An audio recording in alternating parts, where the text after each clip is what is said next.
Waiting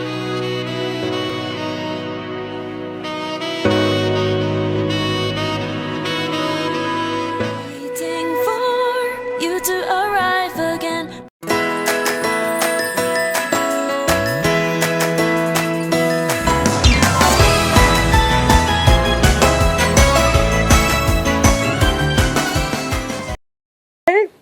This is Kohaku doing a Nightmare Doll deck profile. So with the new support that came out in GB5 and the Fighter Collection Winter, I rebuilt an Alice deck. So my starter is Smiling Presenter. She is Counterblast 1, put her in Soul. Look at the top 10 cards of your deck. Choose any card, put it in Soul. Shuffle. Put the rest in and shuffle. She helps get Alice in, which is super important because you need like 2 or 3 in Soul when you're doing your whole Endless Nightmare turn. Did you just make that up? So I lost my train of thought, people. Sorry. Yeah, she can also get Lisa. She can get anything that you need to be pulled in there. Genies, anything. Shut up. So for my triggers, I run 4 Silverthorn Marionette Natasha. I run this draw trigger, even though I would like to run Rainbow Magician, but I run this because it's a workeroid. And with the Stride and Beatrix and Brenda, you need workeroids, and that's what Nightmare Dolls are, what Marionettes are. It's their little type of what they are. Need that to do stuff. So yeah, 4 draw is pretty good because hand advantage in any deck. I run 4 Poison Juggler. It's the Margle crit, so put it in Soul +3 to anything. Crits are always good. I run 4 Nightmare Doll Maribel. She is the new Nightmare Doll crit trigger. I really enjoy her art. She's one of the most pretty crit triggers I've seen out of Pale Moon. I run 4 heals. I run 4 Candy Clown because I prefer his art over any art for Pale Moon heal triggers. It's just a preference. You can run any heal you want. It's just heals. They're all vanillas except for like 2 clowns. And then for ones, I run Water Juggler. I would run Dark Side. I mean, this is the perfect guard from the trial deck. Be any perfect guard. I would preferably run the Dark Side one, the Countercharge perfect guard, but for now, because this deck is super Counterblast heavy, and the only one on flip damage is to heal. But yeah, I run him because right now he's the only one I have, and works out pretty well. He can also protect rear guards, so if you have that all-important Alice or whatever on the side, you can use that to protect them if somebody's just super persistent in getting it away. Run 3 Purple Trapezes. She is a really old card, super expensive, had a promo reprint, but this is the rare version. She is, when she's placed on rear guard, you can choose one of your other rear guards, put it in Soul. Call anything other than Purple Trapezes out, so you can put in a rear guard and then call out the same rear guard if you need be. But she's good for just switching things when you need to get out your all-important cards, like Alice, like Lesse, just anything that you need to get out. I run 3 Nightmare Doll Juliet. She is the promo from, I think, the fan book that recently came out. She is G-Break 1 for some reason. When she boosts, you can Soul Charge 1. When she boosts anything. But she's a workeroid and Nightmare Doll, so that's really what you need in this deck. So I run 3 of her. And then the Grade 1 All-Star, Nightmare Doll Lisa. She is, when your card named Nightmare Doll Alice is put in the Soul from Rearguard Circle. Leslie? Whatever. Leslie, Lisa, whatever. It's a beautiful card. She is just a restanding rearguard, so you can either have a column of her when you're doing Alice shenanigans to just keep restanding, or you can just keep putting Alice in, calling her out, and just having Alice with just a booster forever.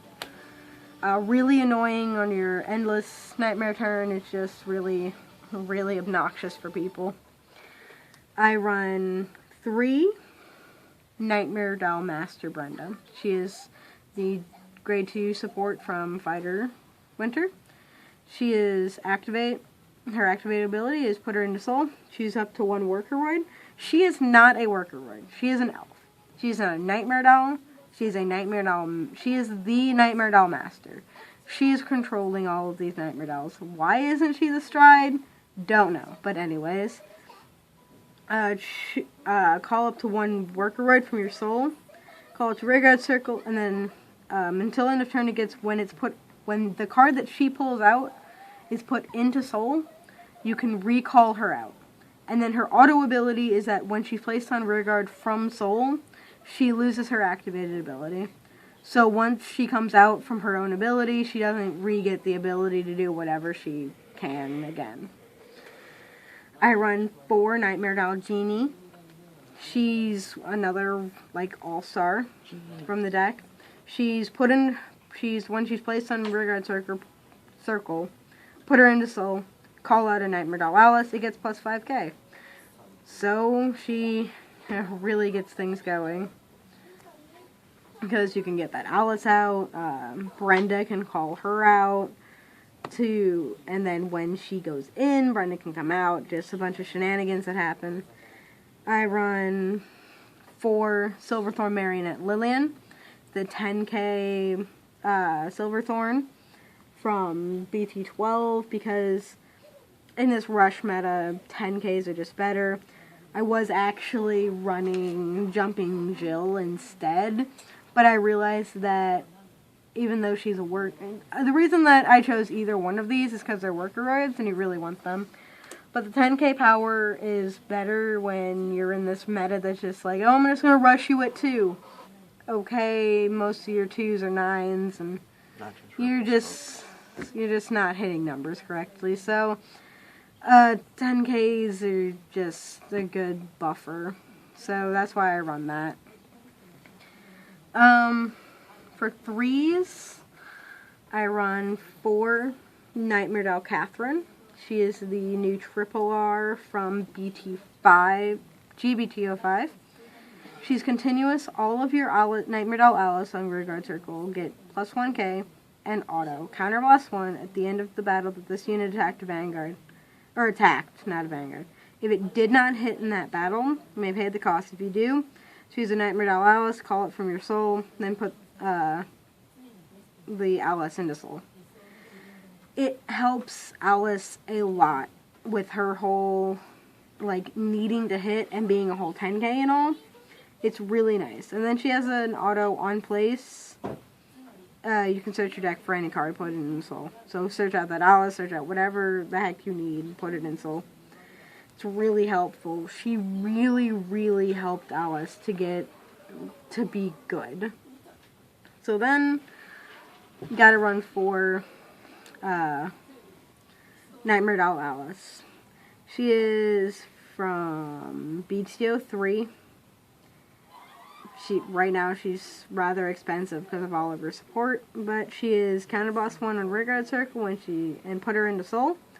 When she hits, doesn't have to be Vanguard, doesn't have to hit a Vanguard, just when she hits something, you can choose a Pale Moon other than Alice and call it to Rearguard Circle. I'll talk about all the combos after the strides, so we'll go into the stride. So I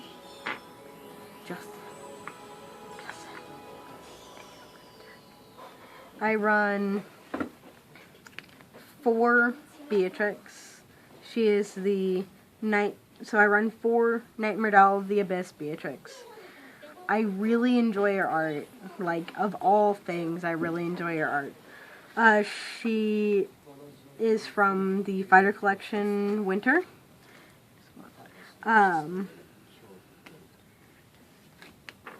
Choose 3 of your Workeroids, so pretty much Nightmare Dolls, Marionettes, just such and such. Put them into your soul. So at the end of the battle at the end of when she attacked a Vanguard, So after your opponent's taken triggers, after you've done your trigger checks and stuff and such and such and such, if you have a Nightmare Doll, if you have a Nightmare Doll Nightmare Doll heart, sorry, get the word eventually. You can put her face up into your G zone and call 2 worker to rear guard circle. So she goes to the G zone because you're calling Alice and you want her to have that Catherine support. If Catherine's not on Vanguard circle, she doesn't have the +1.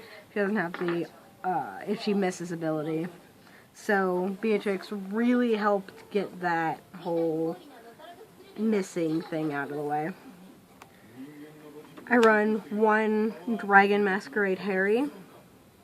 He is one of the GRs from GB205. He is Magia, GB3, Counterblast 2, choose one of your rear guards, put it in the soul. When it attacks Vanguard, choose up to 3 cards from your soul, call them the rear guard. Then if you have 5 or more rear guards, your opponent has to choose 2 rear guards and put them into their soul.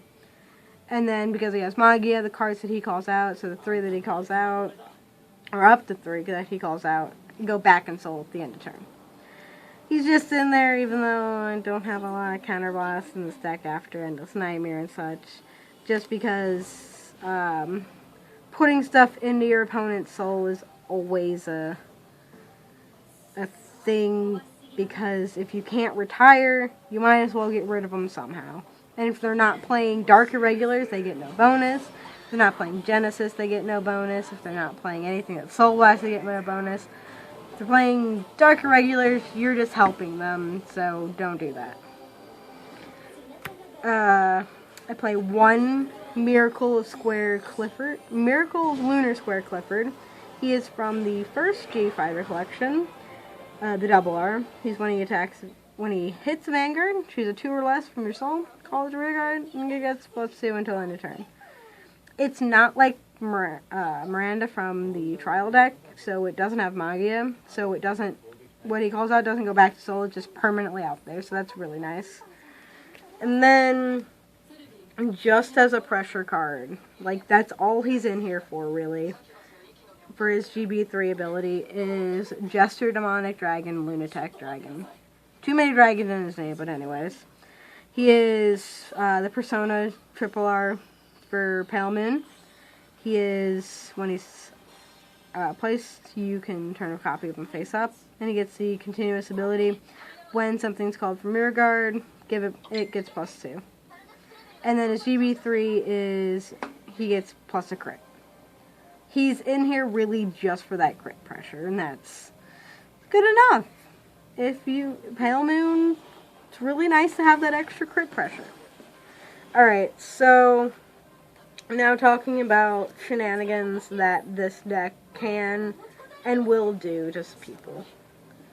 Alright, so let's say that we have like 3 Alice in soul. It doesn't really matter what else is in our soul. And then our Vanguard is Catherine. Because always want your Vanguard to be Catherine. If it's Alice, the deck's already trying to mess you up. Alright, so you have Lisse or less, whatever. Then you have,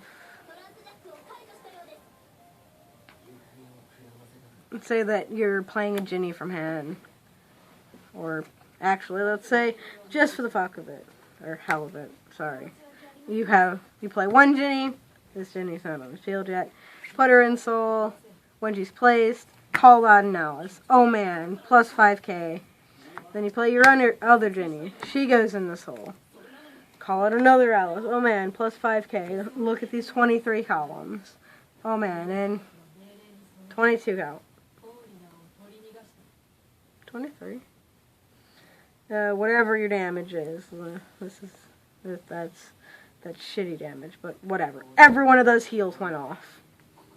That's my story, and I'm sticking to it. Alright. Alright, so what we're doing is, so we attack. So we're at 23 right now. So let's say they take it, just for this one. They're not really that far. Okay, so we counterblast one. Oh man, look. Put Alice into the soul. Alice can't call out herself. But you know what she can call out?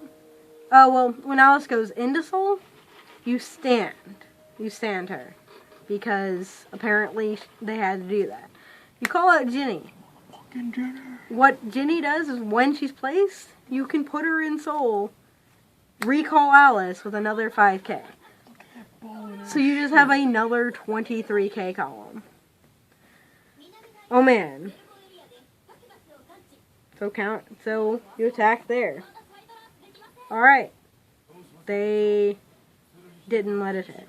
That's where it kind of gets complicated because you have to call it somewhere else.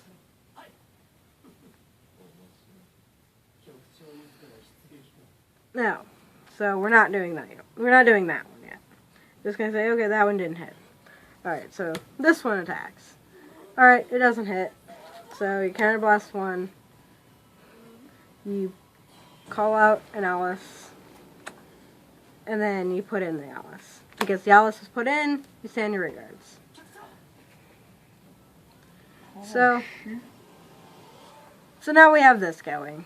And you're just going to keep doing this until you run out of counterblast. So you do it again. Oh man, they let this one hit. You call out Ginny, you call it out, and it gets +5. If it didn't hit, oh man, it gets called out over here. And you just keep doing it until you're doing that. And finally, when you have at least one counterblast left, you attack with Vanguard. Oh man, what's that going to do? Oh man, they perfect guard the Vanguard. And just because I don't want to lose cards, we're going to say that you hit 2 draws, and you give 2 5s. Don't give them to Alice. Don't give triggers to Alice. She's going away. She's not going to keep them. Give them the Lissay. She's... What? Leslie, whatever. She's just going to keep standing with that continuous +5 and +5. So that column just got another +5. So now you're at 33. It attacks. Well, now you're at, no. Because now you're at 28. Because you didn't call Ginny. Oh man. Does it hit? No. Well, you give 5 and 5 because it doesn't hit. It comes out over here. It attacks again. Let's see. Did it hit? It comes out again. Or it doesn't come out that time. But yeah, it's like the secret rare says. Sink into your endless nightmare. That's just what this... It's kind of like Spike Brothers, the OTK. If you don't get it, you're out of counterblast. You kind of can't do anything else. But also with your stride turn, your stride. So hopefully you have like some other workeroid here. No, not another Leslie. So this column attacked, everything's attacked, your Vanguard's attacking. Oh man, you do your triggers, whatever they are. So many crits. You put those in the soul.